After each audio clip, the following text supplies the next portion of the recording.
Binuksan ang pinto ng aking marangyang bahay sa tabing dagat, na nagpahayag ng dalawang mukha na hindi ko nakita sa loob ng 12 taon.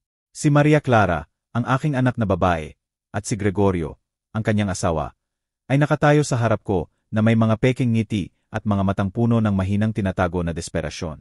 Mabilis na tumingin ang kanilang mga mata sa loob ng aking bagong tahanan. Ang mga muebles na balat ng Italyano, ang 70 pulgadang telebisyon, ang tanawing panoramik ng karagatan na nag-unat sa likod ko na parang buhay na pintura ng kalayaan. Inay, bumulong si Maria Clara. Nanginginig ang boses. Kailangan naming makipag-usap sa iyo. Sa loob ng 12 mahabang taon, ang 2 taong ito ay burado ako sa kanilang buhay na parang hindi ako kailanman umiral. 12 taon na walang tawag sa telepono, walang imbitasyon sa Pasko, walang pagkikita kahit kailan sa aking sariling mga apo. At ngayon, pagkatapos kong bilhin ang bahay na ito na nagkakahalaga ng multimilyong piso ng cash, sila ay lumitaw sa aking pintuan na parang mga multo mula sa nakaraan. Bumabalik lamang nang naamoy nila ang pera. Pinagmasdan ko sila ng tahimik. Napapansin ang bawat detalye ng kanilang pagod at zuhay na hitsura. Sinubukan ni Gregorio na sumilip sa ibabaw ng aking balikat upang makita pa ang loob ng aking santuwaryo sa tabing dagat. Si Maria Clara ay naka-faded na berdeng damit na matagal nang nakalipas ang magandang araw. At ang kanyang sintetikong balat na sapatos ay may mga bitak na nagsasalita ng kahirapan sa pera. Mga linya ng pag-aalala ang nagmarka sa kanyang noo na parang mga uka sa tuyong lupa. At bahagyang nanginginig ang kanyang mga kamay habang naghihintay ng aking sagot. Usap. Ulit ko nang may kalmadong humanga kahit ako mismo. Nakakatuwa, pagkatapos ng 12 taon ng ganap na katahimikan. Ngayon nyo gustong makipag-usap. Nawala ang kulay sa kanilang mga mukha na parang nakakita sila ng multo. Hindi komportableng umubo si Gregorio. Inaayos ang gusot na shirt na suot niya. Halata na diretso silang galing sa isang lugar na hindi naging ayon sa inaasahan nila. Hindi maitago ng kanilang mga mata ang desperasyon na nagdala sa kanila sa aking pintuan. Sa lahat ng mga taon ng malupit na pag-abandona, nakaligtas ako sa pamamagitan ng pagbebenta ng aking mga homemade pea at dessert sa palengke ng bayan tuwing linggo. Bawat linggo, habang malamang sila ay nag-enjoy ng mamahaling family gathering sa mga magagarang restaurant, ako ay nakatayo sa ilalim ng walang awang araw. Ngumingiti sa mga estranghero na mas pinahahalagahan ang aking pagluluto kaysa sa aking sariling dugo.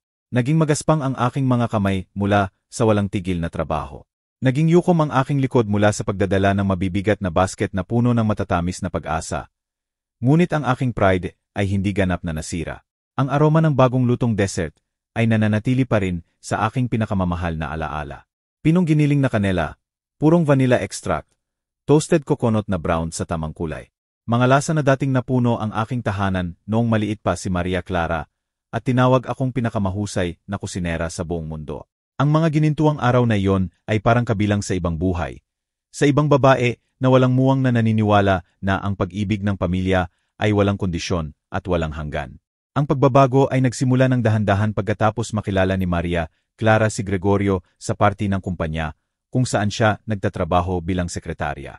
Sa una, puro charm at kalkuladong courtesy siya. Tinatawag niya akong mahal na biyenan na may ngiting hindi umabot sa mga mata at pinupuri ang aking Christmas casserole habang lihim na nagpaplano kung paano ilayo si Maria Clara sa aking impluensya. Ngunit dahan-dahan, napansin ko ang mga banayad na pagbabago na lumusot sa aming relasyon na parang mabagal na lason. Kapag binabanggit ni Maria Clara ang pagbisita sa akin tuwing weekend, palaging may emergency sa trabaho siya na nangangailangan ng agarang atensyon. Kapag tumawag ako sa hapon upang marinig ang kanyang boses, siya ang sasagot sa telepono ng may inis na tono at nangangako na tatawagan ako ni Maria Clara pabalik, na hindi naman nangyari. Misteryosong nawawala ang mga mensahe, nawawala ang mga imbitasyon, at kinakansela sa huling minuto ang mga plano dahil sa mga dahilan na lalong hindi makatotohanan.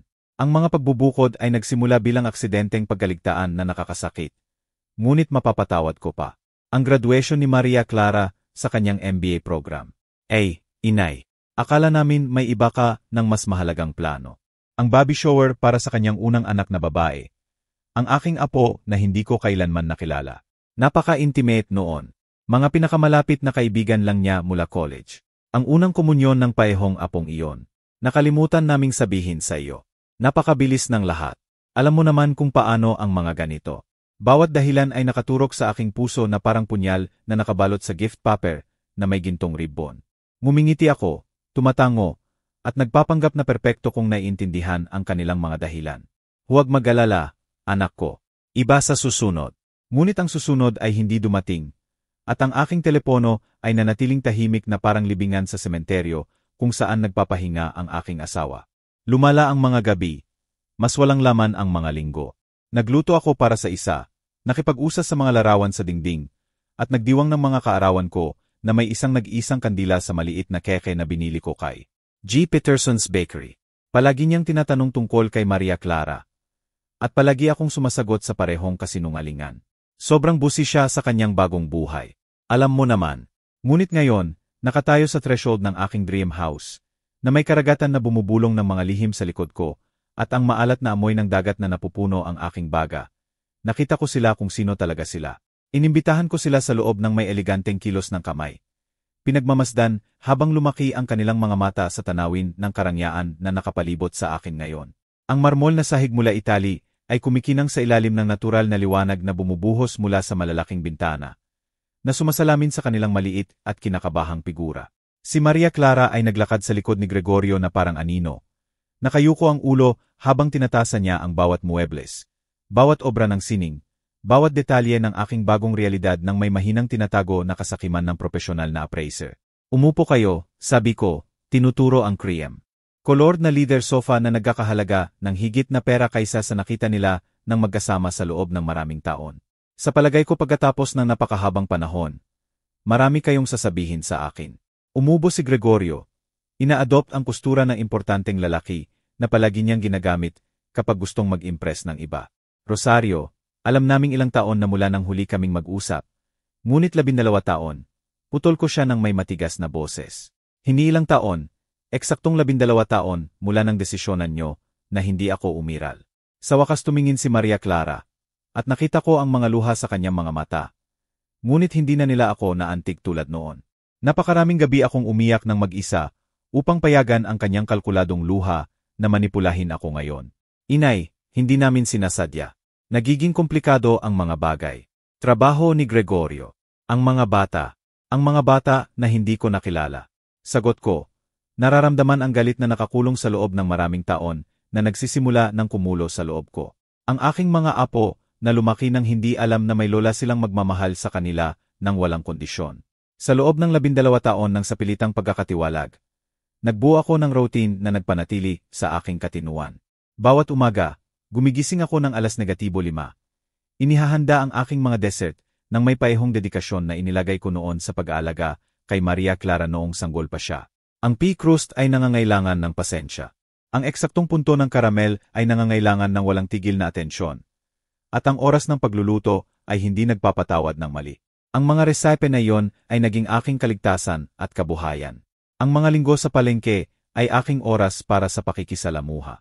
Ang mga matatandang babae tulad ko ay darating upang bumili ng aking matatamis at nagtatapos kaming nagkukwentuhan tungkol sa aming buhay, aming mga absent na anak, aming mga naantala na pangarap. Si Marta, isang 72 anyos na biyuda, ay naging aking kumpidensyal nang hindi namin plano. Siya rin ay inabandona ng kanyang mga anak pagkatapos mag-asawa. Siya rin ay nakakilala ng sakit ng pagiging invisible sa mga dating sentro ng iyong universo. Iniisip ng mga anak na kapag nabuo na nila ang sariling pamilya, hindi na kami mahalaga bilang magulang. Sabi sa akin ni Marta, habang bumibili siya ng 3 pea para sa kanyang mga kapitbahay. Ngunit kapag may kailangan sila, ayan, naalala nila na umiral tayo. Gaano kapropetiko ang usapang iyon.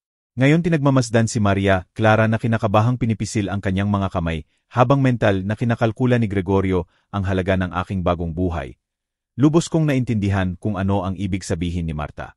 Ang pagbabago kay Maria Clara ay dahan-dahan ngunit walang tigil. Sa unang mga taon ng kanyang pag-aasawa, paminsan-minsan pa rin siyang tumatawag sa akin. Ngunit ang mga usapan ay naging mekanikal, puno ng awkward na katahimikan. Palaging naroon si Gregorio sa background. Umuubo o gumagawa ng komento na humihiwa sa aming usapan na parang matatalas na talim. Palagi kang may drama ang nanay mo. Narinig kong sabi niya minsan nang akala ni Maria Clara ay nakababa na ang telepono. Hindi kami ginugulo ng nanay ko sa kanyang personal na problema. Personal na problema. Ganoon kinlasipika ni Gregorio ang aking kalungkutan, Ang aking natural na pagnanais na mapanatili ang kontak sa aking nag-iisang anak. Ang aking pangangailangan na maging bahagi ng kanyang bagong pamilya. Lahat ng nararamdaman at kailangan ko ay naging personal na problema na nakakagambala sa kanilang perpektong buhay may asawa. Ang mga imbitasyon sa pamilya ay nagsimulang dumating ng mas madalang hanggang sa tuluyang nawala. Una, ang Thanksgiving dinner. Maliit lang ngayong taon, inay. Kami-kami lang 4. Pagkatapos Pasko, may sakit ang mga bata. Mas mabuti pang ipagpaliban.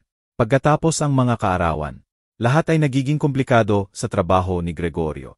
Bawat dahilan ay sinasamahan ng walang laman na pangako tungkol sa susunod na hindi dumating.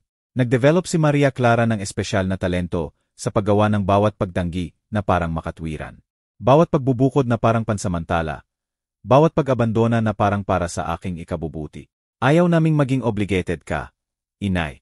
Matanda ka na para magpahinga at mag-enjoy ng iyong kapayapaan. Ang aking kapayapaan. Parang regalo ang kalungkutan na hiniling ko. Parang ang pagising bawat umaga sa tahimik na apartment ay aking ideya ng kaligayahan. Parang ang pagluluto para sa isa at pagkain sa harap ng telebisyon ay aking definisyon ng buong buhay. Lumipas ang mga taon na parang mga pahina ng kalendaryo na walang bumasa. Ang aking routine ay naging predictable na kahit ang tagahatid ng sulat ay alam eksakto kung anong oras ako magdidilig ng halaman sa maliit kong balcony. Lunes, maghanda ng apple pie. Martes, jello salad ng iba't ibang lasa. Miyerkules, chocolate fudge cake na mabilis maubos. Huwebes, muffin na nagpapabango sa buong apartment. Biyernes, pumpkin spice turnover. Sabado, ihanda lahat para sa araw ng palengke. Linggo, ang palengke, ang mga ginang, ang mga usapan na pansamantalang napupuno ang void sa aking dibdib. Ngunit may mga sandali rin ng malalim na kalungkutan na akala ko malulunod ako. Buong gabi nagising, nakatitig sa teleponong hindi tumutunog, naghihintay ng text na hindi dumating. Mga Pasko na ipinagdiwang na may tea special at maliit na artificial tree na ako lang ang nagdekora. Bagong taon na sinalubong na may baso ng malamig na sparkling wine at bagong pag-asa na baka ito na ang taon ng reunion. Ang pinakamatinding sakit ay dumating sa hindi inaasahang sandali kapag nakakita ako ng buong pamilya sa park. Kapag narinig ang ibang lola na nagkukwento tungkol sa kanilang mga apo. Kapag dumaan sa toy store at nagtaka kung ano ang gusto ng akin. Si Maria Clara ay nagkaroon ng 3 anak na kilala ko lang mula sa malabong larawan sa social media na tsinetse ko mula sa fake account na parang espiya sa sariling pamilya.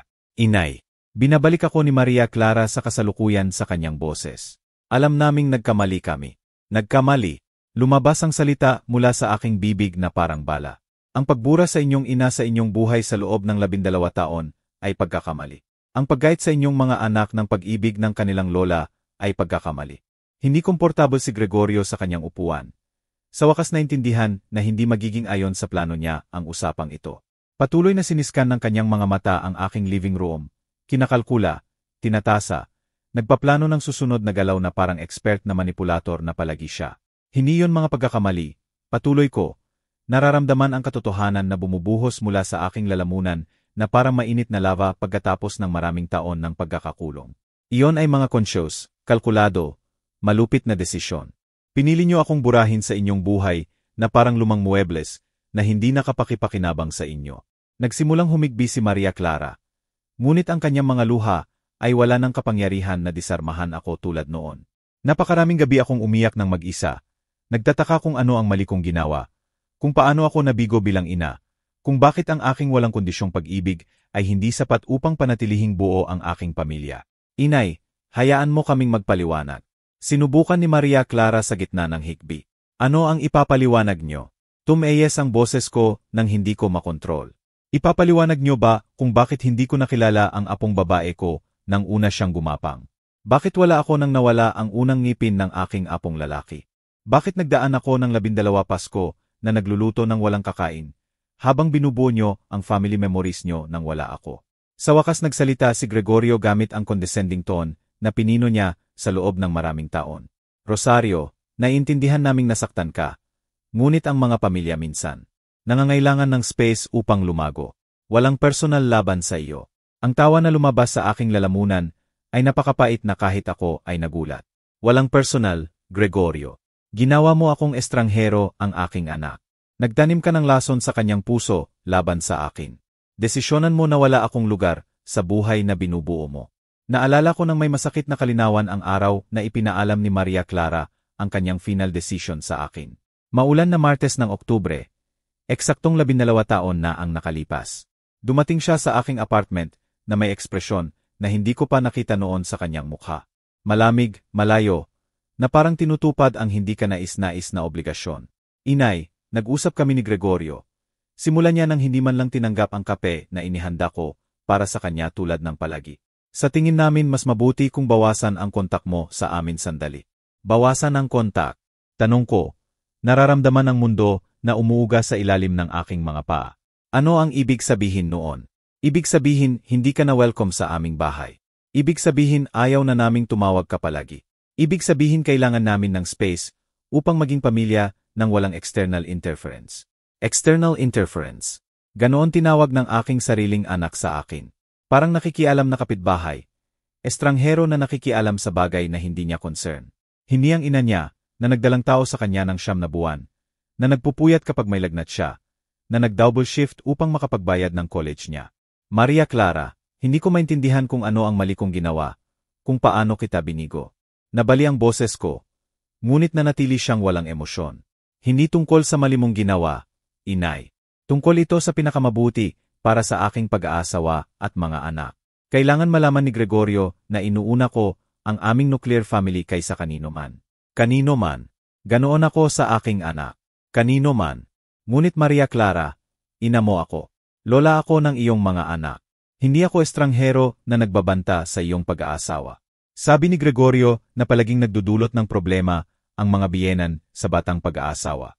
Sabi niya mas mabuti na magtatag ng clear boundaries mula pa sa simula. Sabi ni Gregorio, iniisip ni Gregorio, kailangan ni Gregorio. Sa isang punto, ang boses ng aking anak ay naging echo na ng kanya.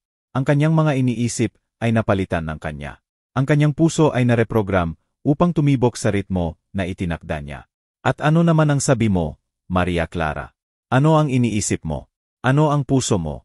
Nanahimik siya ng matagal, at sandali akong nag-asa na babalik sa akin ang anak na pinalaki ko ng may labis na pag-ibig.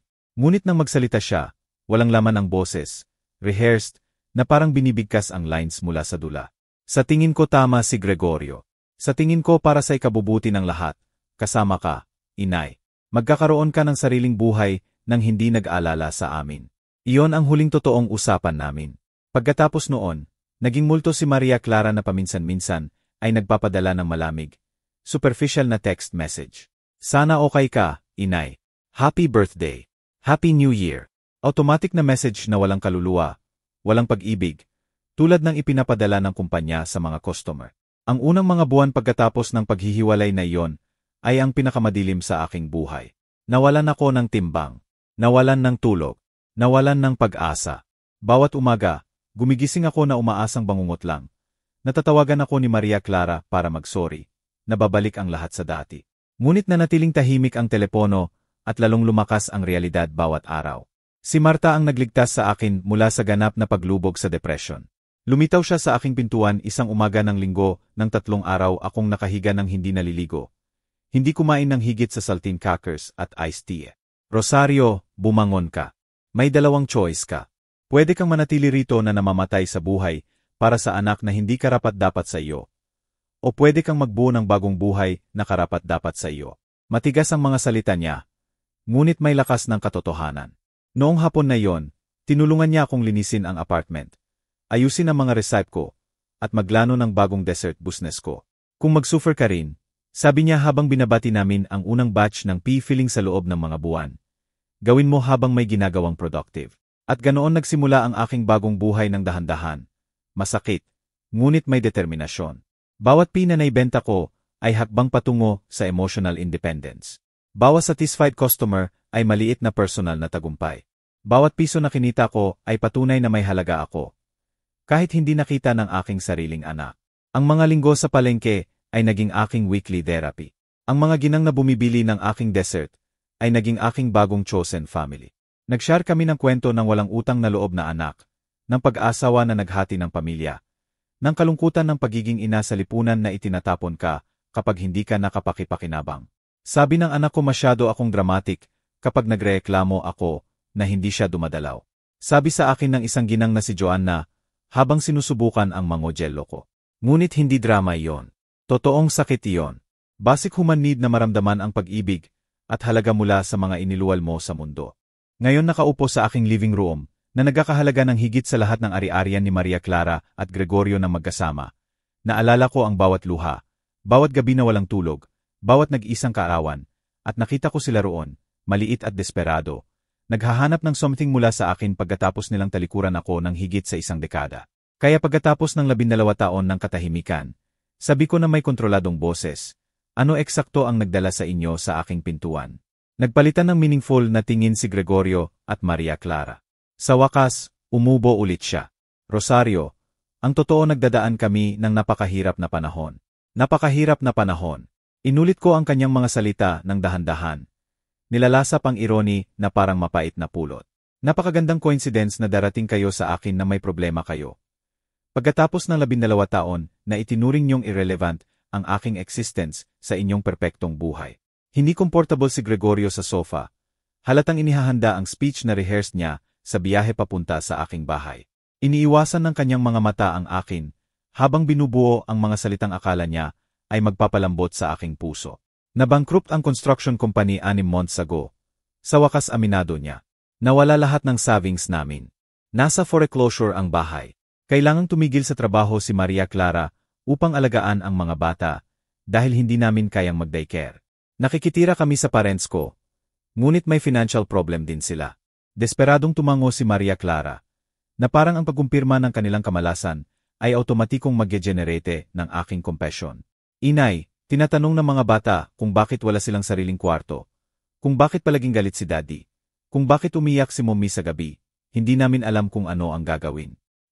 Sabi ko, humihiga sa aking Italian leather armchair. Kaya ngayon kapakipakinabang na ako. Ngayon umiral na ako. Ngayon parte na ako ng pamilya. Napaka-convenient. Sa loob ng 12 taon ng ostracism, nag-develop ako ng espesyal na ability na magbasa sa pagitan ng lines, makadetect ng emotional manipulation, protektahan ang sarili mula sa mga taong lumalapit lamang kapag may kailangan. Tinuruan ako ng mga ginang sa palengke na madalas bumabalik ang mga anak sa magulang kapag tinamaan ng buhay. Hindi dahil sa genuine love, kundi dahil sa convenience lang.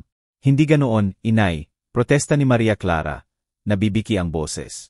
Palagi kitang minahal. Palagi kitang iniisip. Circumstances lang ang circumstances. Pinutol ko siya ng may ngiting hindi umabot sa mata. Pag-usapan natin ang circumstances, Maria Clara. Nang magka-pneumonia ang unang anak mo, 8 taon na ang nakalipas at na-hospital 1 linggo. Nasaan ako? Nang mabali ang braso ng pangalawang anak mo, habang naglalaro ng soccer 5 taon na ang nakalipas, tinawagan niyo ba ako? Nang nagkaproblema sa school ang bunso niyong anak noong nakaraang taon, naisip niyo bang humingi ng payo sa lola niya? Bawat tanong ay araw na nakatutok sa sentro ng kanyang guilt. Namutla si Maria Clara sa bawat isa dahil alam niya ang sagot ay pareho.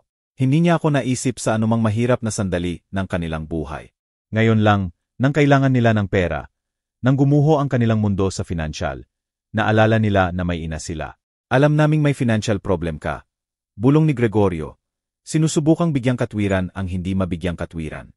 Ayaw naming maging burden sa iyo nang halos hindi mo kayang suportahan ang sarili mo sa pagbebenta ng dessert. Ang lakas ng loob ng kanyang komento ay nagpaiwan sa akin ng walang salita sandali. Hindi lamang nila binigyang katwiran ang aking exclusion dahil sa aking kahirapan. Ngunit ngayon may lakas ng loob silang aminin ito ng hayagan, na parang valid na dahilan para iabandona ang mahal sa buhay. Nakita ko, sabi ko nang may kalmadong nagulat kahit ako. Kaya hindi ako sapat para sa inyo nang mahirap ako. Ngunit ngayon na alam nyo ang aking bagong financial situation, bigla akong naging valuable para sa isang visit. Ang katotohanan tungkol sa aking economic transformation ay hindi nila maimaging. 3 buwan na ang nakalipas, habang inihahanda ang para sa linggo na sal. Nakatanggap ako ng tawag na nagbago ng aking kapalaran magpakailanman.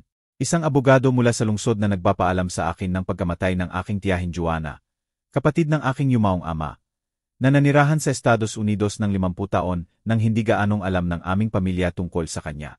Si tiyahin Joanna ay ang black sheep ng pamilya, ang umalis ng bata sa paghahanap ng American Dream at hindi na bumalik.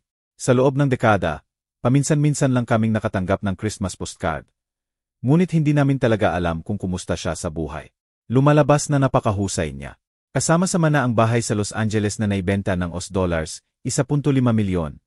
Bank account na may another $500,000 at ilang investment na nagkakahalaga ng another $2 milyon. Overnight, mula sa pagbibilang ng barya para sa ingredients ng dessert ko, ay naging may pera akong higit sa pinangarap ko. Ngunit ang pinakamahalaga sa mana na iyon ay hindi ang pera. Ito ang liham na iniwan ni Tiyahin Joanna, lalo na para sa akin. Sa liham na iyon, sinabi niya kung paano niya sinusundan ang aking buhay sa social media, kung paano niya nakita ang aking kalungkutan, ang pag-abandona ng aking pamilya, ang aking daily struggle para mabuhay. Ipinaliwanag niya na desisyonan niyang iwan sa akin ang lahat, dahil nakita niya sa akin ang parehong malakas na babae na siya noon. Isang taong underestimated at inabandona ng pamilya, ngunit hindi sumuko. Rosario, sabi ng liham sa nanginginig na sulat kamay ng 72 anyos na babae. Nakita ko kung paano kita tratuhin ng iyong anak. Nakita ko ang iyong dignity at kalungkutan. Ang perang ito ay para sa iyo, upang mabuhay ang iyong huling taon bilang reyna na palagi mo ng ikaw. Hindi bilang pulubi na gusto nilang gawin sa iyo. Gamit ang manang iyon, binili ko ang bahay na ito sa tabing dagat. Isang lugar kung saan maaari akong gumising bawat umaga na nakikinig sa mga alon at humihinga ng sariwang hangin. Malaya sa masakit na alaala at toxic na tao. Sa unang pagkakataon sa loob ng 12 taon, natulog ako ng may ganap na kapayapaan. Inay. Sinubukan ni Maria Clara na lumapit sa akin. Ngunit itinaas ko ang kamay upang pigilan siya. Alam naming nagkamali kami ng sobra. Alam naming nasaktan ka namin sa paraang hindi mapapatawad. Ngunit pamilya tayo. Dugo. Dugo. Putol ko ng may mapait na tawa. Maria Clara. Walang kabuluhan ang dugo kung walang respeto, walang pag-ibig, walang consideration. Ginawa nyo ang ating family connection na basang papel na itinapon nyo sa basura nang hindi na ito convenient sa inyo. Yumuko si Gregorio.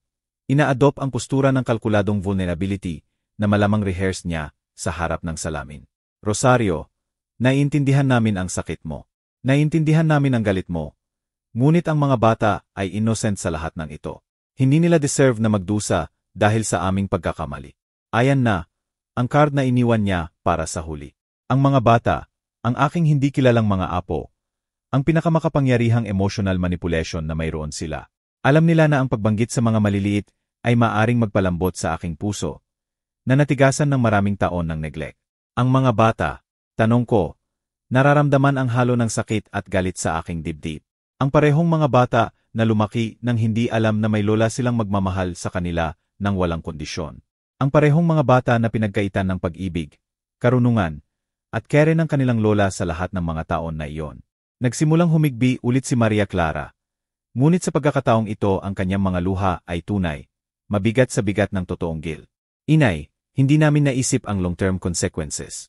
Sabi ni Gregorio, mas mabuti para sa pag-aasawa, na palaging nagdudulot ng problema ang mga biyenan. Sabi ni Gregorio, ulit ko, direktang tumingin sa lalaking nag-orchestrate ng pagkawasak ng relasyon ko sa aking anak.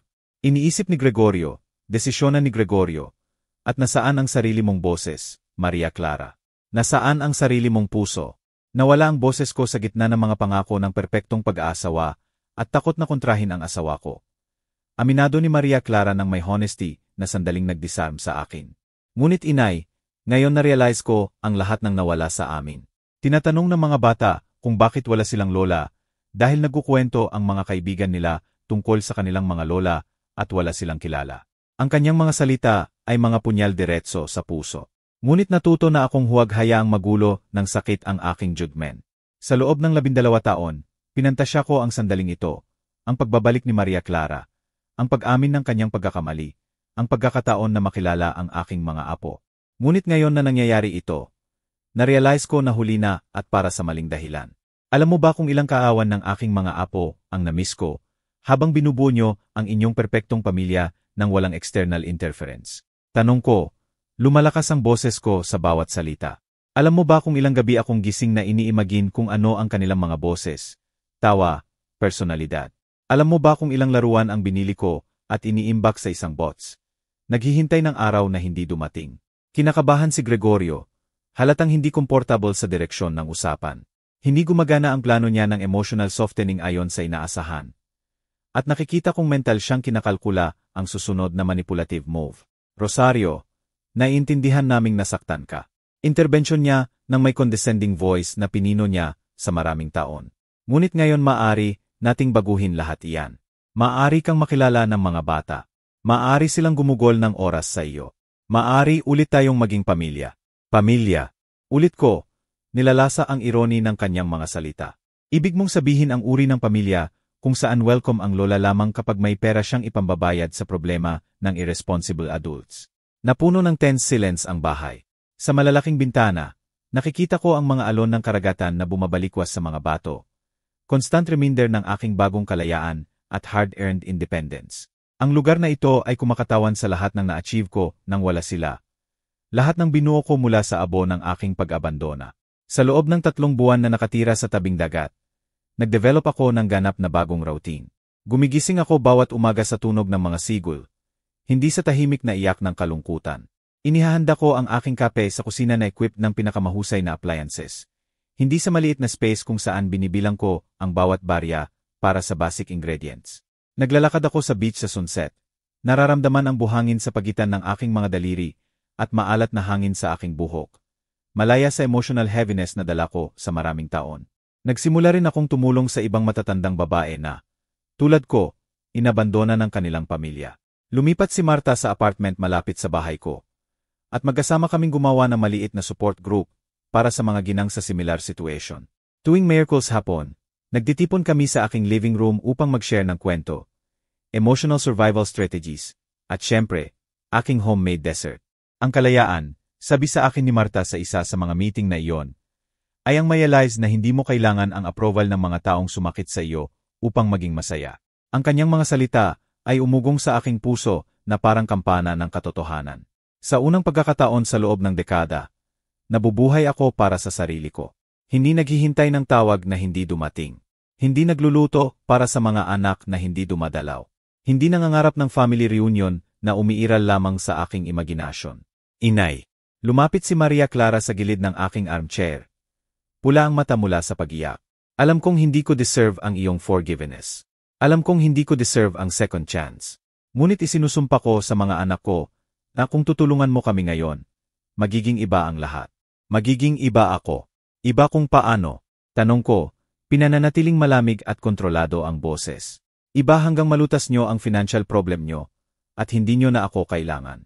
Iba hanggang desisyonan ulit ni Gregorio na interference ako sa kanyang perpektong pag-aasawa. Bigla siyang tumayo ni Gregorio. Sa wakas ipinapakita ang tunay niyang nature nang ma-realize na hindi gumagana ang manipulation strategy niya. Tignan mo, Rosario, naiintindihan kong may resentment ka. Ngunit ang realidad ay lahat tayo nagkakamali sa pamilya. Ang mahalaga ay mag-move on, hindi mag-stuck sa nakaraan. Ang kanyang komento ay parang sampal sa mukha. Pagkatapos ng 12 taon ng deliberate abandonment, may lakas ng loob siyang i-minimize ang aking sakit bilang pag-stuck sa nakaraan. Na parang ang aking suffering ay whimsical choice kaysa direct consequence ng kanilang malupit na aksyon. Move on. Tumayo ako mula sa armchair. Nararamdaman ang lahat ng aking dignity na tumataas na parang steel tower. Gregorio, nag-move on na ako. Nagbuo ako ng bagong buhay nang wala kayo. Nakita ko ang kapayapaan nang wala ang presensya nyo. Nadiskubre ko ang aking worth nang wala ang validation nyo. Tinakpan ni Maria Clara ang mukha ng kanyang mga kamay. Humihigbi ng may desperasyon na sasaktan ang aking puso noon.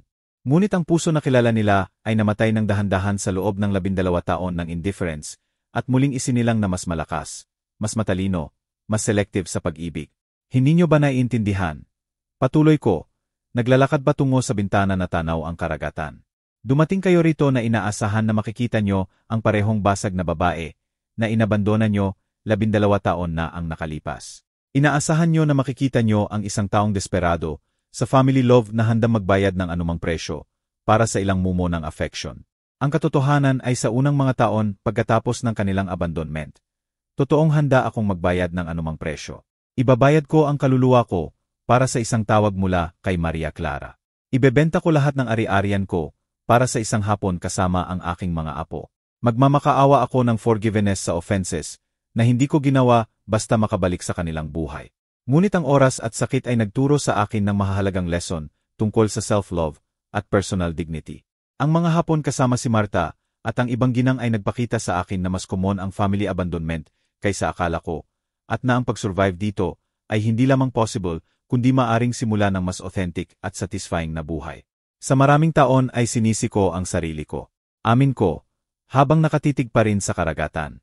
Akala ko nabigo ako bilang ina, na masyado akong makikialam, masyado akong present, masyado akong mapagmahal. Pinahirapan ko ang sarili. Naghahanap ng eksaktong sandali na nawala ang aking anak. Humarap ako sa kanila ng direkta, at nakita ko kung paano naapektuhan ng aking mga salita sila sa iba't ibang paraan.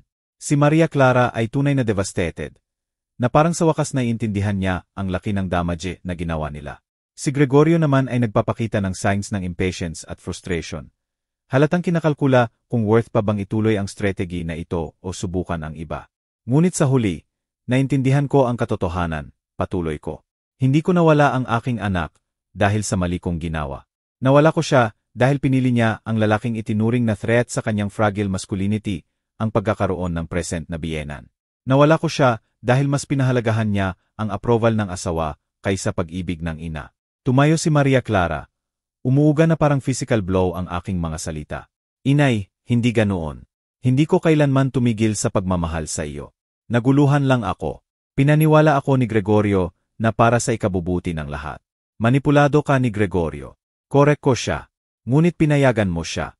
Pinili mong paniwalaan ang kanyang kasinungalingan dahil mas comfortable yon kaysa ipagtanggol ang iyong ina. Mas pinili mo ang artificial peace ng controlling marriage kaysa discomfort ng pagset ng healthy boundaries sa asawa mo. Ang katahimikan pagkatapos ng aking mga salita ay deafening. Narinig ko ang tiktak ng wall clock, ang malayong tunog ng mga alon, ang kinakabahang paghinga ni Maria Clara. Si Gregorio ay inadopt ang rigid posture na ginagamit niya kapag nakukulong. Inihahanda ang counterattack o strategic retreat. Kaya, ano ang gusto mo sa amin? Tanong sa wakas ni Gregorio. Inaabandona ang anumang pretense ng remorse o vulnerability. Gusto mo bang mag-gravel kami? Gusto mo bang humiyaw kami bilang revenge sa nakaraan? Ang kanyang tanong ay nagpahayag eksakto ng inaasahan ko sa kanya. Hindi tungkol sa pag-repair ng emotional damage o rebuilding family relationships. Ito ay transaction, negotiation kung saan inaasahan niya magbayad ng minimum price para sa maximum financial benefit. Hindi ko gusto ang inyong humiliation, Gregorio. Sagot ko ng may serenity na nagulat kahit ako. Ang gusto ko ay something na malamang hindi nyo kayang ibigay. Genuine respect, unconditional love, at acknowledgement na 12 taon niyong itinuring akong basura. Tumayo si Maria Clara mula sa sofa nang may nanginginig na galaw. Lumalapit sa akin na may nakalahad na kamay na parang gustong hawakan ako. Ngunit hindi mangahas. Inay, kaya ko ibigay iyan. Aminado ako sa lahat ng harm na ginawa namin sa iyo. Sa nakaang mga buwan ay gising ako sa gabi. Naalala ang bawat malupit na sandali.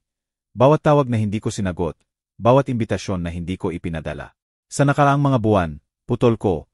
Napapansin ang specificity ng kanyang confession. Ano eksakto ang nangyari 3 buwan na ang nakalipas na nagpaalala sa inyo na may inabandona kayong ina? Nawala ang kulay sa kanyang mukha na parang nahuli sa kasinungalingan. Binigyan siya ni Gregorio ng warning look. Ngunit huli na. Nadetect ko ang inconsistency sa kanyang kwento ng spontaneous repentance.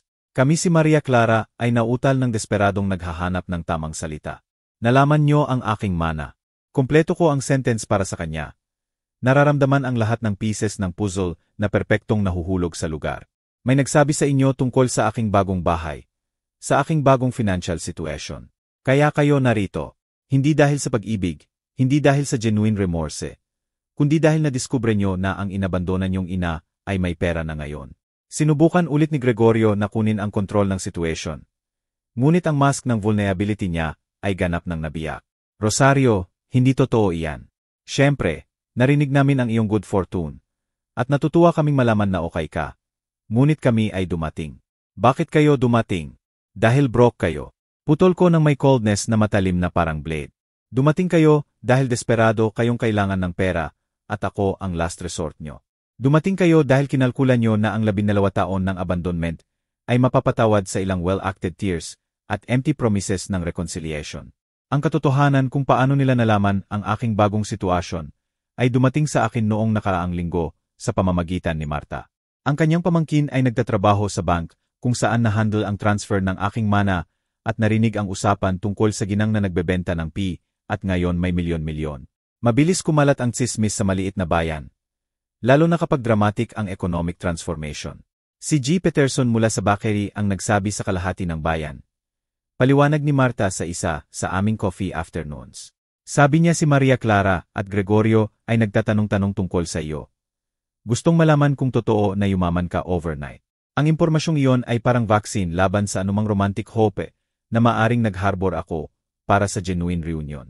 Nang makita ko silang lumitaw sa aking pintuan, alam ko na eksakto kung bakit sila naroon at kung ano ang gusto nila sa akin. Inay, nalaman namin. Ang iyong mana, sa wakas aminado ni Maria Clara. Tumutulo ang luha sa kanyang pisngi. Ngunit hindi ibig sabihin na para lang sa pera kami narito. Narito kami dahil na-realize namin na nagkamali kami ng sobra sa buhay namin. Na-realize nyo ngayon. Tanong ko, naglalakad ba tungo sa kusina at nagbuhos ng baso ng cold water? Hindi nyo na-realize sa loob ng 12 taon na umiyak ako sa inyong absence. Hindi nyo na-realize nang nagdaan ako ng 3 sunod na Pasko sa hospital na may pneumonia dahil weekend ng loneliness ang immune system ko. Hindi nyo na-realize nang ibenta ko ang aking wedding jewelry upang makabayad ng gamot. Bawat revelation ay bombang sumabog sa tense silence ng aking living room. Walang alam si Maria Clara tungkol sa aking mga sakit, aking financial crisis. Ang mga gabi na naisip kong mas madali kung hindi na ako gigising kinabukasan. Sa kanya, umiral ako sa time bubble, frozen sa sandali ng kanyang pag-alis, patiently naghihintay ng eventual return niya. Hindi namin alam, bulong ni Maria Clara. Ngunit ang kanyang excuse ay walang laman kahit sa kanya mismo. Hindi nyo alam dahil hindi nyo kailanman tinanong. Korek ko siya. Sa loob ng 12 taon, pwede nyong kunin ang telepono kahit isang beses upang malaman kung kumusta ang inyong ina. Pwede kayong magpadala ng text na nagtatanong kung may kailangan ako. Pwede kayong dumaan sa aking apartment upang i-check kung buhay pa ako. Bigla tumayo si Gregorio. Halatang frustrated na hindi gumagana ang plano niya ng emotional manipulation ayon sa inaasahan. Sige na, Rosario, gets namin. Galit ka. Ngunit narito kami ngayon. Narito kami na humihingi ng forgiveness. Gustong ayusin ang mga bagay. Hindi ba iyan may halaga? Ang kanyang tanong ay nagpahayag ng lalim ng kanyang misunderstanding sa damage na ginawa nila. Sa kanya, ang forgiveness ay something na makukuha sa simple lang na pagpunta at pagsorry. Parang ang 12 taon ng emotional abandonment ay mabubura sa isang uncomfortable conversation. Ang may halaga, Gregorio, ay ang sandali na desisyonan niyong dumating. Hindi kayo dumating ng kailangan ko kayo. Dumating kayo ng kailangan niyo ako. Naglakad ako patungo sa bintana na tanaw ang backyard, kung saan nagtanim ako ng pulang rosas na namumukadkad ng maganda sa coastal zone. Ang mga rosas na iyon ay kumakatawan sa aking rebirth. Aking ability na gumawa ng BOT, kahit pagkatapos ma-prune ng malupit ng mga taong supposed na mag-alaga sa akin. Sa lahat ng mga taon na ito, patuloy ko nang hindi humarap sa kanila.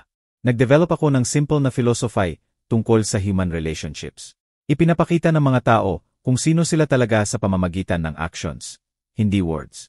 Ipinakita nyo sa akin na wala akong value sa inyong buhay ng maayos ang lahat. Lumapit si Maria Clara mula sa likod at nararamdaman ko ang kanyang nanginginig na presensya malapit sa aking balikat. Inay, bata pa kami, tanga. Naimpluwensyahan ng maling ideya tungkol sa pag-aasawa at pamilya.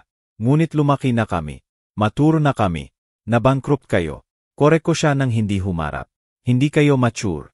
Nabankrupt kayo at ngayon na kailangan nyo ng financial help. Bigla nyong naalala na may ina kayo. Ang katahimikan na sumunod ay naputol ng tunog ng aking phone. Malamang si Marta na tumatawag para sa aming weekly gardening session. Pinabayaan ko sa voicemail. Ngunit ang tawag niya ay nagpaalala sa akin na mahalaga. May full at satisfying na buhay ako nang wala sila. May genuine friendships, purpose, peace of mind. Hindi ko kailangan ng validation mula sa mga taong itinuring akong disposable object. Alam nyo ba kung ano ang pinakamasakit na sandali sa lahat ng mga taon na ito? Tanong ko, sa wakas humarap sa kanila.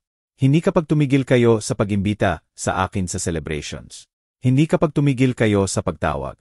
Ito ay nang ma-realize ko na minahal ko kayo ng walang kondisyon. Ngunit ang pag-ibig nyo sa akin ay may conditions na hindi nyo malinaw na ipinaliwanag. Nagsimulang humigbi ulit si Maria Clara. Ngunit sa pagkakataong ito, ang kanyang mga luha ay parang galing sa mas malalim, mas genuine na lugar. Inay, minahal kita. Palagi kitang minahal. Ito lang na pinayagan ko, ang iba na kumbinsihin ako na problematic ang pag-ibig na iyon para sa aking pag-aasawa. At ngayon na ang pag-aasawa mo ay nasa financial crisis, obserba ko. Biglang hindi na problematic ang pag-ibig na iyon. Napaka-convenient. Si Gregorio ay nanahimik sa nakaraang minuto. Ngunit nakikita kong gumagawa ang isip niya. Kinakalkula, tinatasa, naghahanap ng bagong angle of attack. Sa wakas nagsalita siya. Ina-adopt ang iba't ibang tone, mas direct at less manipulative. Tignan mo, Rosario, maging honest tayo rito. Kailangan namin ng financial help. May pera ka. Pamilya tayo. Kahit nagka-problem tayo noon. Hindi ba natural sa pamilya na magtulungan sa mahirap na panahon? Ang kanyang brutal honesty ay halos refreshing pagkatapos ng sobrang poorly acted emotional manipulation. Kahit paano ngayon ay nagsasalita na tayo ng malinaw tungkol sa talagang gusto nila sa akin. Interesting na binanggit mo ang concept ng pamilya na magtulungan. Sagot ko ng may ngiting hindi warm. Nasaan ang family philosophy na iyan nang nagtatrabaho ako ng 14 na hard days sa pagbebenta ng dessert para mabuhay? Nasaan ang family solidarity na iyan nang kailangang pumili ako sa pagbili ng gamot o pagkain? Alam nyo ba kung ano ang pinakapathetic sa lahat ng ito? Patuloy ko, nararamdaman ang mga taon ng contained pain na nagiging crystalline clarity na matalim na parang scalpel. Na kung dumating kayo 1 taon na ang nakalipas nang nakatira pa ako sa maliit na apartment na iyon. Nang binibilang ko pa ang barya para sa ingredients, malamang tinanggap ko kayo ng bukas ang braso. Umiyak ako ng may joy. Pinatawad ko ang lahat ng walang conditions. Nagluto ako para sa inyo hanggang mapagod ako. Tinakpan ni Maria Clara ang mukha ng kanyang mga kamay. Ang kanyang higbi ngayon ay sinasamahan ng body tremor na nagpapakita ng laki ng kanyang desperasyon. Si Gregorio naman ay inadopt ang mas tense na postura, na parang cornered animal na tinatasa ang escape options. Ngunit ang pera ay nagbigay sa akin ng something na wala ako sa loob ng 12 taon ng abandonment. Patuloy ko, naglalakad ng dahan-dahan sa aking living room na parang judge na. Nagbibigay ng sentence. Nagbigay ito sa akin ng perspective. Nagbigay ito sa akin ng freedom na pumili kung sino ang deserve sa aking buhay at sino ang hindi. Nagbigay ito sa akin ng power na sabihing hindi nang walang takot sa consequences. Sa unang mga linggo ko rito sa bahay na ito, gumugol ako ng maraming oras sa pag-reflect sa eksaktong possibility na ito. Ano ang gagawin ko kung lumitaw si Maria Clara at Gregorio sa aking pintuan? Paano ako magre-react? Kaya ko bang panatilihin ang dignity ko? O babagsak ako sa unang opportunity na mabawi ang aking anak? Si Marta ang aking counselor sa mga deep reflection na iyon. Hindi binabago ng pera kung sino ka sa loob. Sabi niya sa akin habang umiinom kami ng tiya sa aking bagong terrace. Ngunit binabago nito kung paano ka tingnan ng iba at kung paano mo tingnan ang sarili mo. Ang tanong ay, gagamitin mo ba ang bagong perspective na iyan upang maging wizard o gagawa ng parehong emotional mistakes noon? Ang kanyang mga salita ay prophetic. Ngayon harap sa eksaktong senaryo na pinag-usapan namin. Narealize ko na totoong binago ako ng pera. Ngunit hindi sa paraang inaasahan ni Maria Clara at Gregorio. Hindi niya ako ginawang mas generous sa mga sumakit sa akin. Ginawa niya akong mas selective sa deserve ng aking oras at emotional energy. Inay. Sinubukan ulit ni Maria Clara na lumapit sa akin. Naiintindihan ko ang galit mo. Naiintindihan ko ang sakit mo. Ngunit hindi ba iniisip mo na lahat deserve ng second chance? Hindi ba iniisip mo na ang family love ay maaring malampasan ang anumang past mistake? Second chance. Ulit ko, nilalasa ang irony ng kanyang mga salita. Maria Clara, libo-libong opportunity kayo sa loob ng 12 taon upang i-rectify ang pagkakamali nyo. Bawat araw na gumising kayo ay opportunity na tawagan ang inyong ina. Bawat kaawan, bawat Pasko, bawat Mother's Day ay opportunity na alalahanin na may pamilya kayong walang kondisyong nagmamahal sa inyo. Kinakabahan si Gregorio, halatang kinakalkula kung interbenihin ba o hayaan si Maria Clara na magpatuloy sa strategy niya ng emotional appeal. Patuloy na siniskan ng kanyang mga mata ang aking bahay, tinatasa, kinakalkula, malamang tinatantya kung magkano ang pera na kailangan niya para malutas ang problema at magkano ang maaari nilang hingin sa akin nang hindi mukhang masyadong greedy. Ang difference sa second chance at sa 100th chance, patuloy ko, ay ang second chances ay ibinibigay dahil sa pag-ibig. Ang 100th chances ay ibinibigay dahil sa desperasyon. Hindi kayo narito dahil sa pag-ibig. Narito kayo dahil sa financial desperation. Bumagsak si Maria Clara sa sofa na parang physical blow ang aking mga salita. Tama ka. Bulong niya sa broken voice. Lubos kang tama. Kami ay terrible hypocrites. Kami ay selfish. Kami ay lahat ng sinabi mo. Ang kanyang admission of guilt ay maaring moving kung hindi sinamahan ng obvious expectation na ang pag-amin ng mistakes ay automatikong magreresulta sa aking forgiveness at higit sa lahat aking financial health. Ang pag-amin ng mistakes ay first step lang, Maria Clara. Ipinaliwanag ko ng may patience ng teacher na nag-explain ng basic concepts sa slow student. Ang second step ay tanggapin ang consequences ng mga mistakes na iyon. At ang consequences ng pag-abandona sa inyong ina sa loob ng 12 taon ay hindi nawawala dahil lang kailangan nyo ng pera ngayon. Pumunta ako sa kusina at nagsimulang magtimpla ng kape. Hindi dahil gustong pahabain ang visit na ito, kundi dahil kailangan ko ng moment upang i-process ang surrealism ng situation. Pagkatapos ng maraming taon na pinangarap ang reunion na ito, ang realidad ay mas malamig at mas calculated kaysa inimagine ko. Habang nagtitimpla ang kape, narinig ko ang urgent whispers ni Maria Clara at Gregorio sa living room. Hindi ko madistinguish ang eksaktong salita, ngunit ang tone ay halatang strategy at negotiation. Nagre-recalibrate sila ng approach, naghahanap ng bagong angles ng manipulation. Bumalik ako na may try na may isang cup lang ng kape. Naupo ako sa paborito kong armchair at dahan-dahang uminom. Pinagmamasdan sila na parang scientist na nag-aaral ng specimens sa laboratory. Hindi nyo ba kami iaalok ng kape? Tanong ni Gregorio, halatang irritated sa kakulangan ko ng traditional hospitality. Hindi, simpleng sagot ko. Hindi ito social visit. Ito ay negotiation, at sa negotiation, ang hospitality ay nag-imply ng equal positions. Hindi tayo equal positions. Si Maria Clara ay tunay na nasaktan sa aking coldness, ngunit si Gregorio ay nagpakita ng ekspresyon ng reluctant respect, na parang sa wakas naiintindihan niya na ang babae sa harap niya ay hindi na ang parehong inabandona nila 12 taon na ang nakalipas. Sige na, sabi ni Gregorio, ina-adopt ang mas direct na tone. Maging malinaw tayo. Kailangan namin ng 5 milyon upang iligtas ang bahay at magsimula ulit. Alam naming may pera ka. Alam naming pamilya tayo. Ano ang kailangan mong marinig upang tulungan kami? Ang kanyang tanong ay sobrang transactional. Sobrang devoid ng genuine emotion na halos matawa ako. Binawasan niya ang 12 taon ng family abandonment sa simple business negotiation. Anong magic words ang kailangan niyang sabihin upang ma-access ang aking pera? Ang kailangan kong marinig, sagot ko pagkatapos ng mahabang sip ng kape, ay ang katotohanan kung bakit talaga niyo ako in-exclude sa inyong buhay, hindi sugar-coated versions tungkol sa youthful mistakes o external influences. Ang totoong katotohanan.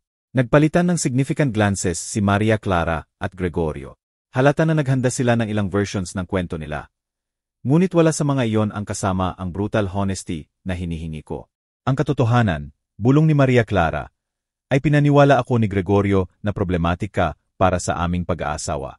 Problematic kung paano. Pindot ko, hindi pinayagan na magtago sa likod ng euphemisms. Kinuha ni Gregorio ang floor. Malamang na-realize na hindi gumagana ang victim strategy ni Maria Clara. Akala ko masyado kang present. Masyado kang opinionated. Akala ko nakikialam ka sa aming decisions bilang couple. Nakikialam kung paano. Patuloy kong pindot, determined na kunin ang buong katotohanan. Palagi kang may suggestion kung paano palakihin ang mga bata, kung paano hawakan ang pera, kung saan titira. Aminado ni Gregorio ng may honesty na malamang physically mahal sa kanya. At palaging nakikinig sa iyo, si Maria Clara. Palaging isinasaalang-alang niya ang opinion mo bago ang akin. Ayan na, ang truth. Nakita ni Gregorio ang aking maternal influence bilang threat sa kanyang total control kay Maria Clara. Hindi niya matolerate ang ideya na ang asawa niya ay may source ng wisdom at support independent sa kanya. Kaya in-eliminate niyo ako dahil kumakatawan ako sa alternative voice sa buhay ni Maria Clara. Buod ko. In-eliminate niyo ako dahil ang aking unconditional love sa aking anak ay nagbabanta sa pangangailangan mong maging sole source niya ng validation at direction. Ang katahimikan ay nagkumpirma sa aking analisis. Sa wakas itinaas ni Maria Clara ang ulo, pula. Ang mata, ngunit may belated understanding. Inay, ngayon naiintindihan ko na mali si Gregorio. Naiintindihan ko na kailangan ko ang boses mo sa buhay ko. Naiintindihan ko na nagkamali ako ng sobra sa pagpili na pasayahin siya kaysa igalang ang relasyon natin. Ang kanyang mga salita ay tunay, ngunit dumating 12 taon late at sa maling context. Madali ang mag-recognize ng mistakes kapag ang consequences ng mga iyon ay winawasak ka financially. Naiintindihan mo ngayon na kailangan mo ang boses ko sa buhay mo. Ulit ko ang kanyang mga salita ng dahan-dahan. Ngunit specifically kailangan mo ang boses ko na sabihing saluan na 5 milyon. Napaatras si Maria Clara sa surgical precision ng aking observation. Si Gregorio naman ay irritated sa aking refusal na tanggapin ang narrative ng repentance na carefully nilang binuo. Rosario, tama na ang psychological games. Sa wakas sumabog siya. Ipinapakita ang tunay niyang personality sa unang pagkakataon ngayong hapon. Gets namin, galit ka. Gets namin. Nagkamali kami, ngunit narito kami ngayon. Humihingi ng tulong, handang mag-ayos. Ano pa ang gusto mo? Ang kanyang outburst ay eksakto ang hinihintay ko. Ang sandali na ganap na babagsak ang mask ng vulnerability at ipapakita ang controlling, manipulative na lalaki na palagi siya. Ang parehong lalaking nagkumbinsi kay Maria Clara na threat sa pag-aasawa ang pag-ibig ng ina. Ang gusto ko, Gregorio, ay something na hindi mo kailanman maibibigay sa akin. Sagot ko na may calm na dramatic contrast sa kanyang agitation.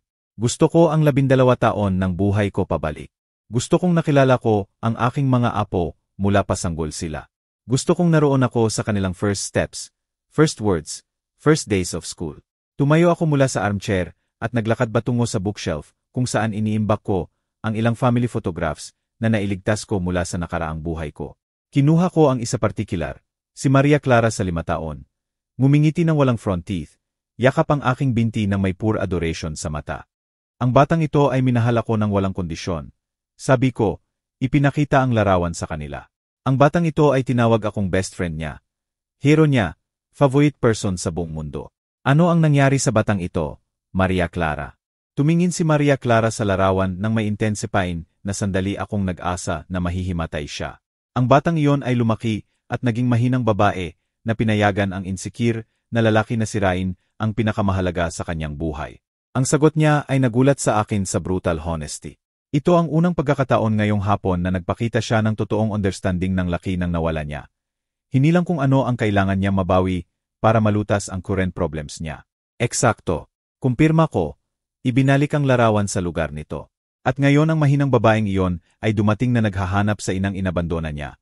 Hindi dahil natagpuan niya ang strength at independent voice niya, kundi dahil kailangan niya ng pera. Bigla tumayo si Gregorio, halatang frustrated sa direksyon ng usapan. Alam mo ba, Rosario, malamang tama ka mula pa sa simula. Malamang masyado kang dramatic, masyado kang complicated. Malamang para sa ikabubuti na lumayo kami sa lahat ng emotional drama na ito. Ang kanyang mga salita ay parang unexpected gift. Pagkatapos ng oras ng careful manipulation, sa wakas ipinakita niya ang tunay niyang nature. Nagkukumpirma ng lahat ng hinala ko sa kanya sa maraming taon. Ayan siya, sabi ko, ngumingiti ng genuine sa unang pagkakataon ngayong hapon. Ayan ang totoong lalaki. Ang lalaking nagkumbinsi kay Maria Clara na emotional drama ang maternal love. Ang lalaking hindi matolerate na ang asawa niya ay may independent source ng support. Tumingin si Maria Clara kay Gregorio ng may growing horror, na parang sa wakas nakikita ang something na nasa harap niya sa maraming taon. Ngunit tumanggi siyang kilalanin. Gregorio, bulong niya sa nanginginig na boses. Talaga bang iniisip mo na dramatic lang ang inay ko sa pagsakit pagkatapos namin siyang iabandona sa loob ng 12 taon? Maria Clara, huwag mo ulit hayaang manipulahin kanya. Sagot ni Gregorio. Ina-adopt ang paternalistic tone na malamang ginamit niya para kontrolin siya sa buong relasyon nila.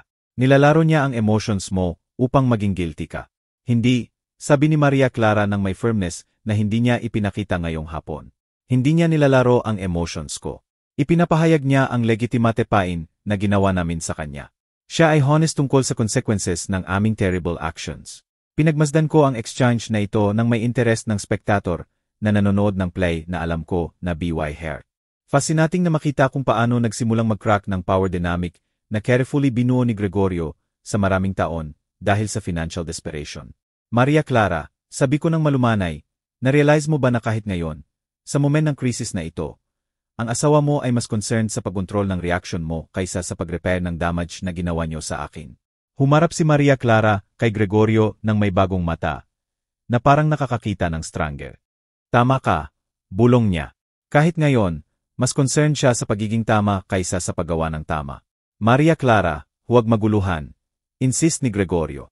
Ngunit ang boses niya ay nawala ang confident authority na pinanatili niya sa maraming taon. Kailangan nating focus sa paglutas ng problems natin, hindi sa paglilitigate ng nakaraan.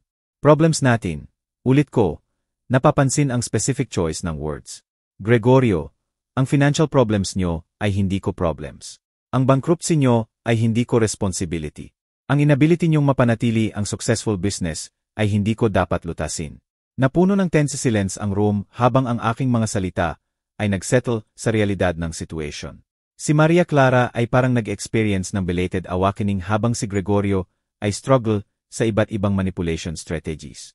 Bukod pa, patuloy ko, kahit desisyonan kong tulungan kayo financially. Anong guarantee ang mayroon ako na hindi kayo mawawala ulit sa buhay ko kapag nalutas na ang problems nyo? Binuksan ni Maria Clara ang bibig upang protesta. Ngunit isinara ng ma-realize na wala siyang convincing answer. Ang katotohanan ay walang guarantee. At alam iyon ng lahat sa room na iyon. Sa loob ng 3 buwan na nakatira rito, patuloy ko, nag-develop ako ng maganda at peaceful routine. Gumigising ako kapag gusto ko. Kumakain ako. Ang gusto ko. Pinapanood ko ang sunset mula sa terrace ko. Binabasa ko ang mga libro na palagi kong gustong basahin. Tinutulungan ko ang ibang babae na nagdaan ng similar experiences sa akin. Lumapit ako ulit sa bintana. Pinagmamasdan ang mga alon na rhythmically bumabalikwas sa mga bato. Nadiscover ko na priceless ang peace of mind. Natuto ako na infinitely superior ang chosen solitude sa toxic company.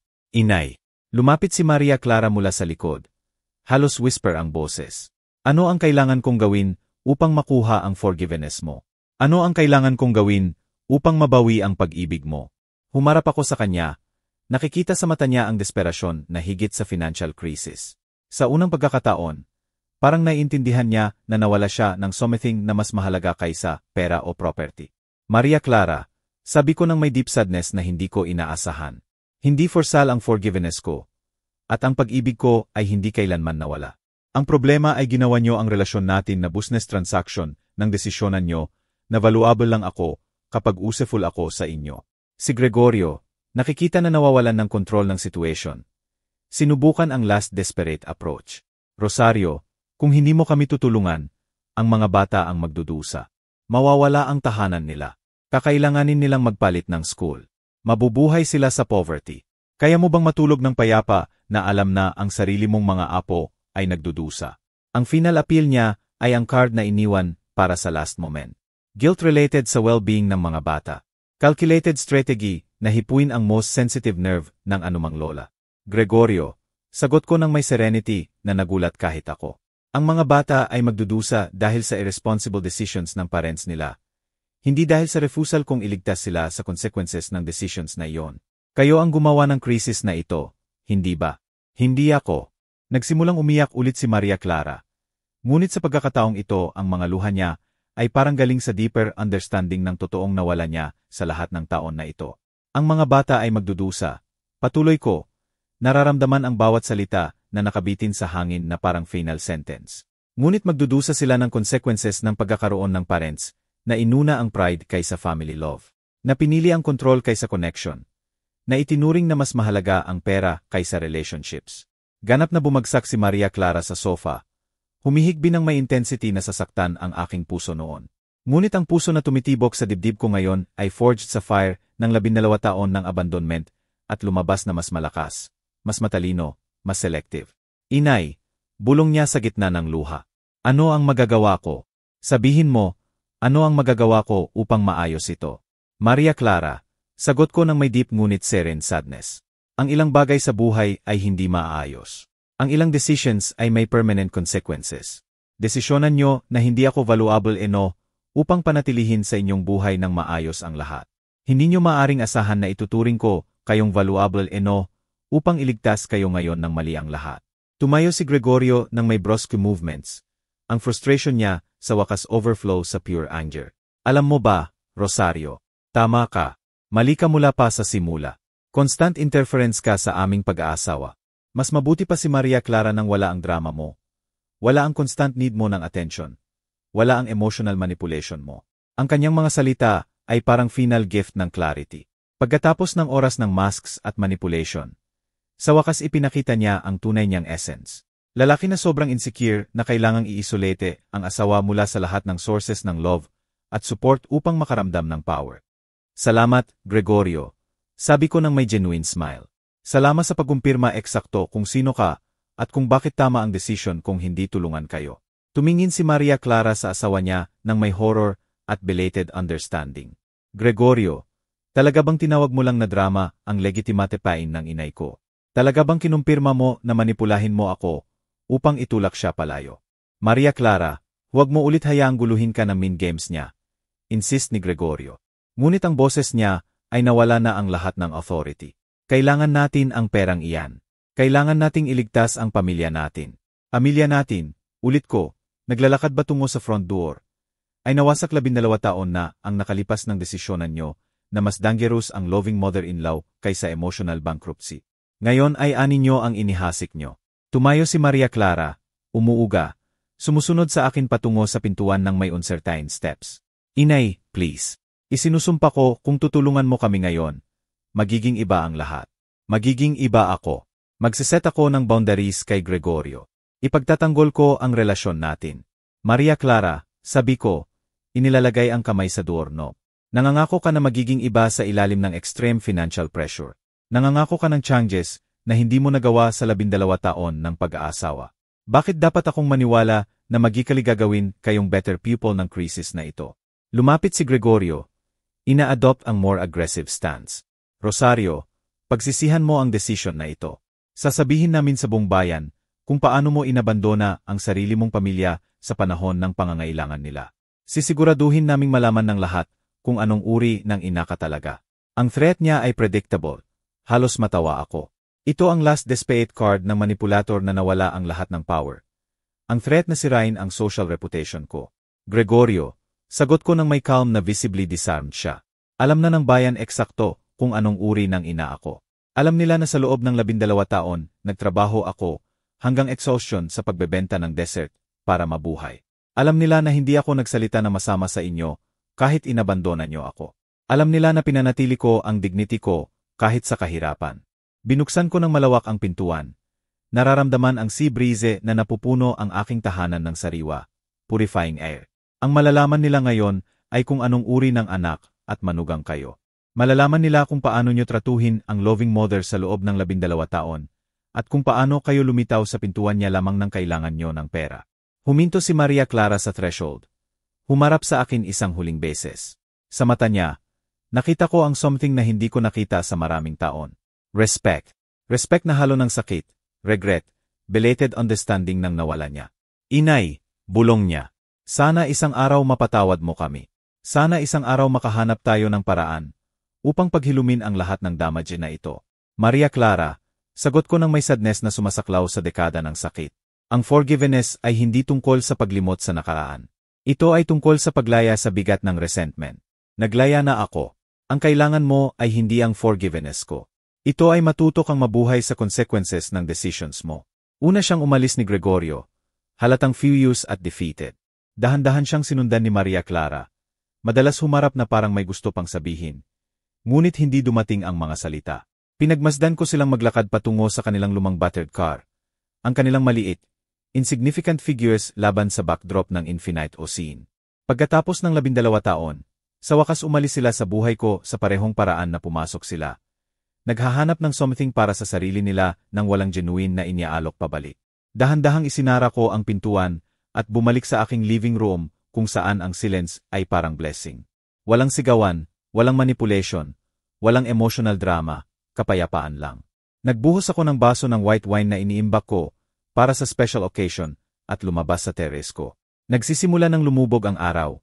Pinipinturahan ang langit ng shades ng ginto at pink na sumasalamin sa calm waves. Tumunog ang phone ko. Si Marta iyon. Kumusta ang unexpected visitors? Tanong niya ng may wisdom ng taong nagdaan ng similar experiences. Eksakto ayon sa inaasahan natin. Sagot ko, umiinom ng wine at nararamdaman ang kapayapaan na nagsisettle sa buto ko. Dumating sila para sa pera, hindi para sa pag-ibig. Kinumpirma nila ang lahat ng alam na natin tungkol sa kanila. At kumusta ang pakiramdam mo? Nag-reflect ako sa tanong niya habang pinagmamasdan ang sigol na gracefully gliding sa ibabaw ng mga alon. Pakiramdam ko malaya, Marta. Pakiramdam ko ganap na malaya. Noong gabing iyon pagkatapos ng tawag kay Marta, naglakad ako sa beach sa ilalim ng mga bituin, ang cool sand sa pagitan ng aking mga daliri, ang rhythmic sound ng mga alon, ang vastness ng karagatan na umaabot sa horizon. Lahat ay nagpapaalala sa akin na pinili ko ang buhay ng kapayapaan kaysa buhay ng toxic family complications. Sa mga sumunod na araw, kumalat ang balita ng visit ni Maria Clara at Gregorio sa bayan ayon sa predict ko. Ngunit ang reactions ay exact opposite ng inaasahan ni Gregorio. Ipinahayag ng mga ginang sa palengke ang support nila. Marami ang nag-share ng similar stories ng mga anak na lumilitaw lamang kapag may kailangan ng pera. Tama ang ginawa mo, Rosario. Sabi sa akin ni G. Peterson mula sa bakery nang bumili ako ng tinapay 1 linggo pagkatapos. Ang ina na nagre-respect sa sarili ay nagtuturo rin sa anak na i-respect siya. 2 buwan pagkatapos, nakatanggap ako ng text message mula kay Maria Clara. Simple ito, walang manipulation, walang requests. Inay, nasa therapy ako. Natututo ako tungkol sa toxic relationships at healthy boundaries. Sana isang araw kapag truly ready na ako na maging anak na deserve mo, isaalang-alang mo ulit na makilala ako. Mahal kita. Hindi agad ako sumagot. Sa halip, sinave ko ang message at patuloy sa aking bagong buhay. Aking mga umaga ng gardening. Aking mga hapon na tumutulong sa ibang matatandang babae. Aking mga gabi sa contemplative solitude. Baka isang araw talagang makita ni Maria Clara ang independent voice niya. Baka isang araw matuto siyang mag-set ng healthy boundaries kay Gregorio. Baka isang araw makabuo tayo ng relasyon base sa mutual respect kaysa desperate need. Ngunit hanggang dumating ang araw na iyon, kung dumating man, patuloy akong mabubuhay sa aking full at dignified life, na palilibutan ng infinite ocean, na nagpapaalala sa akin araw-araw na ang ilang current ay masyadong malakas upang baguhin, at na ang wisdom ay nasa pagkatuto na mag-navigate sa mas calm waters. Ang pera ay nagbigay sa akin ng maraming bagay, ngunit, ang pinakamahalaga ay hindi ang bahay o ang luxuries. Ito ang ability na pumili kung sino ang deserve ng aking oras, energy, at pag-ibig. At pumili ako ng matalino. Kung nag-enjoy ka sa aking kwento, maaari mo akong suportahan sa pamamagitan ng pagpapadala ng super thanks upang makasulat ako ng higit pang kwento tulad nito. Maraming salamat ng maaga. Ikaw naman, ano ang gagawin mo kung ikaw ang nasa posisyon ng taong ito? Gustong-gusto kong marinig ang iniisip mo. Kaya i-drop mo sa comments. Palagi akong curious kung ano ang iniisip nyo. Oh, at sabihin mo rin kung saan mo narinig ang kwentong ito. Kung gusto mong marinig ang higit pang life stories tulad nito, ay like ang video at mag-subscribe sa channel ko. Marami pang naghihintay sa iyo. Malaking yakap at hanggang sa muli.